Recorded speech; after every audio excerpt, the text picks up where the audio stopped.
Bismillahirrahmanirrahim. Alhamdulillahirabbil alamin wassalatu wassalamu ala habibina wa syafi'ina wa lana Muhammadin sallallahu alaihi wasallam.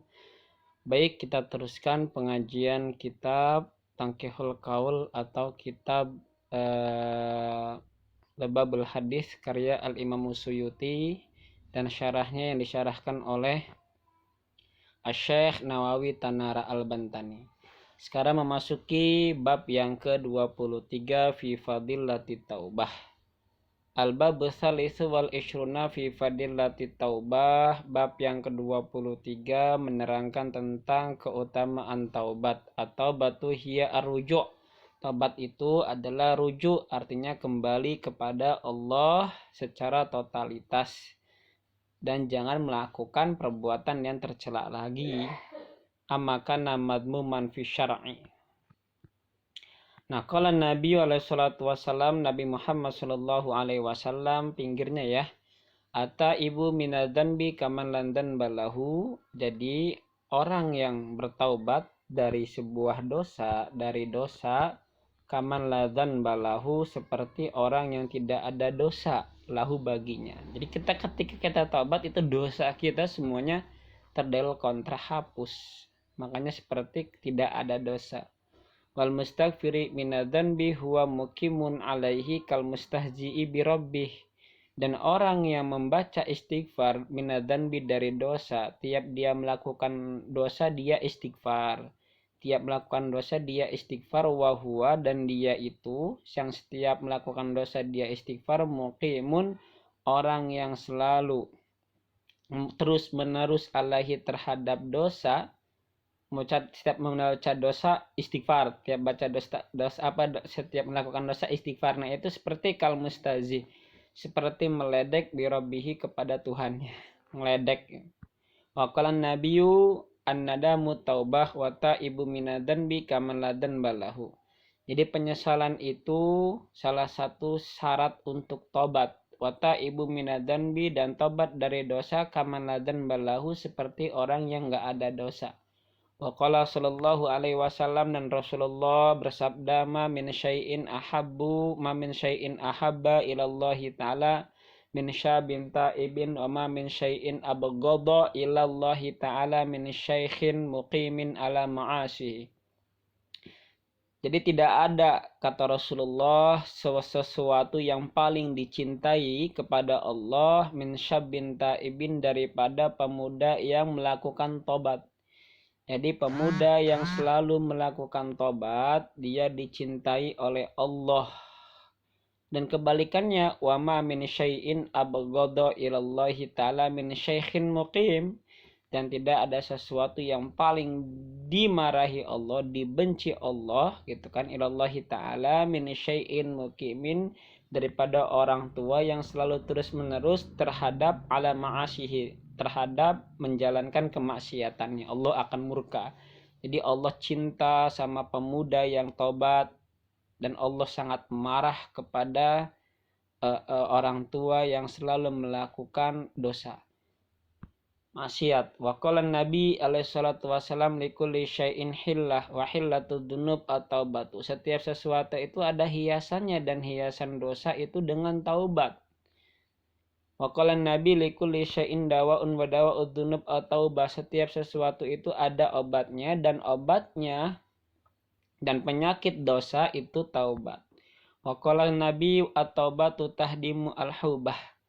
Jadi taubat itu akan menghancurkan at-taubah, yaitu kesalahan. Jadi banyak-banyak membaca istighfar, taubat, dan jangan sampai diulangi lagi perbuatan dosa kita. Wa qala alaihi nabi wa salam tubu ilallahi fa inni atubu ilaihi kulla yaumi mi'ata marrah. Kata Nabi, tubu, tobatlah kalian kepada Allah, fa inni atubu, saya, gitu kata Nabi, sesungguhnya saya atubu, tobat, ilaihi, kepada Allah, setiap sehari mi'ata marrah, 100 kali. Jadi Nabi Muhammad sudah dijamin masuk surga, lalu kemudian dosanya diampuni oleh Allah, dimaksum, itu masih tobat 100 kali. Tobatnya lah kita udah banyak dosa, surga nggak jelas gitu kan. Kemudian banyak nggak membaca istighfar, nggak banyak tobat, aduh udahlah celaka ya. Wa qala alaihi salatu wasalam tubu ilallahi ta'ala wala tayasu fa innal ya'sa kufrun. Kata Allah, tobatlah kalian kepada Allah, kata Nabi, wala tayasu, dan jangan putus asa karena sesungguhnya putus asa merupakan kekufuran. Wa qala Nabi alaihi salatu wasalam ajjilu bitaubah qabl maut, mempercepatlah kalian dengan tobat sebelum datangnya kematian. Wa ajjilu bisalah qabl fut, dan mempercepatlah kalian bisolati dengan salat qabal fauti, sebelum tertinggalnya waktu sholat. Nah, itu mengenai tobat. Masih adakah? Masih ada. Waqala Nabi alaihi salatu wassalam tubu ilallahi ila rabbikum qabla an tamutu. Kata Nabi, tobatlah kalian sebelum kalian mati, sebelum ajal menjemput kita. Nah, selanjutnya al-babu rabi'u wal ishruna fi fadilatil faqri. Bab yang ke-24 menerangkan tentang keutamaan fakir. Ya, fakir ya. Fakir itu apa di sini dijelaskan tidak? Qala al-Ghazaliyu al-fakru ibaratun an faqdima huwa muhtajun ilahi. Fakir itu suatu gambaran yang dimana kita tidak memiliki sesuatu yang kita butuhkan. Itu fakir namanya ya. Jadi kita nggak memiliki apa-apa yang kita butuhkan pun nggak punya. Itu namanya fakir. Kalau Nabi al-fakru azyanu alal mu'min, kefakiran itu merupakan hiasan bagi seorang mukmin. Orang Islam ya harus kaya, tapi jangan sampai kekayaan kita itu ada di hati, tapi harus di tangan. Kapan saja kita ngebuangnya gampang. Kalau sudah dicintai dalam hati, maka susah seperti itu. Jadi fakir ini kata Nabi merupakan hiasan bagi orang mukmin minal hadari al hasan, dari rambut yang bagus, ala khadil faros, di atas pipi kuda. Jadi kuda itu akan indah, akan bagus ketika ada rambut di atasnya, di atas pipinya. Nah, begitu juga hiasan bagi orang yang fakir, yang dapat memanage keuangannya. Dia ada sih, tapi dia karena dia ingin memanage, mengantisipasi nggak menabur-naburkan uang, dia berlagak fakir terhadap keinginan nafsunya, fakir terhadap pengen punya mobil 3, pengen punya mobil 4, pengen rumah 5, atau pengen rumah 10 gitu. Jadi dia fakir ini kalau misalnya saya lebih dominankan artinya dia punya harta ya. Kalau tadi kan kata Imam Ghazali kan orang yang nggak butuh orang yang kehilangan kebutuhannya.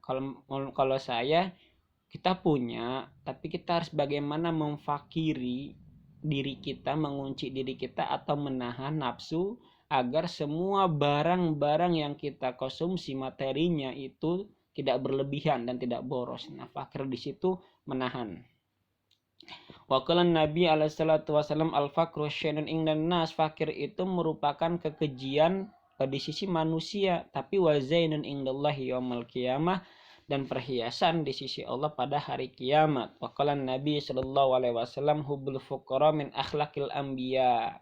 Cinta kepada orang-orang fakir merupakan salah satu akhlak para nabi. Wa bugdul fuqara min akhlaqil farainah, dan benci kepada kefakiran merupakan akhlak Fir'aun. Kita boleh kaya, silakan kaya, tapi bagaimana kekayaan kita ini fungsinya sesuai dengan apa yang dilakukan oleh kita dengan sebaik-baiknya. Jangan sampai kekayaan kita lalu kita melupakan segala sesuatu yang diwajibkan kepada kita. Boleh kaya, tentang Rasulullah juga kaya kan, Rasul kaya, cuman beliau hidupnya fakir, juhud ya, karena ada teori tasawuf itulah yang mengontrol diri kita agar kita tidak menghedonisme semua kekayaan kita, menjadi hedonis ya. Kalau Nabi Shallallahu Alaihi Wasallam likulli syai'in miftahun wa miftahul jannah hubul masakin, setiap sesuatu itu ada kuncinya, dan kunci surga adalah cinta kepada kemiskinan, wal fuqara'i, dan kefakiran, li sabrihim, karena sabar mereka behan, karena sabarnya mereka, hum julasa Allah, mereka adalah teman duduknya Allah Ta'ala yaumal qiyamah pada hari kiamat. Wa qala Nabi innallaha ta'ala yuhibbu abdahu al-mu'mina al-faqira al-muta'affifa abal iyal. Bahwasanya Allah mencintai hambanya yang mukmin yang fakir, yang menjaga keluarganya. Wa qala Nabi al-faqru amanatun faman katamaha kana ibadatan man baha fihi faqad qallada ikhwanahu al-muslim. Kata Nabi, al-fakru amanah. Fakir itu amanah. Barang siapa yang bisa menyembunyikan kefakiran, maka dia sudah melaksanakan ibadah. Faqad baha bihi faqad qallada ikhwanahu al-muslim. Dan barang siapa yang baha membolehkan bihi dengan kefakiran, faqad qallada, maka sesungguhnya ia telah mengikat ikhwanahu, saudara-saudaranya al-muslimina yang muslim. Makalan Nabi Shallallahu Alaihi Wasallam tubalil fuqara, bahagia bagi orang-orang yang fakir, masya Allah. Wadu'afa, dan orang-orang yang lemah min umati, dari umatku. Makalan Nabi Shallallahu Alaihi Wasallam al fakru karamah, fakir merupakan salah satu keramat min karamatillahi Ta'ala, dari keramat Allah Ta'ala. Makalan Nabi fasdul fakir alal goni kafadli ala jami khalqillahi Ta'ala.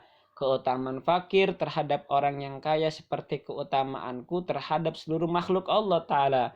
Wa qala Nabi la syai'a yu'tihillahu misal fakri. Allah tidak ada sesuatu yang telah diberikan Allah seperti kefakiran.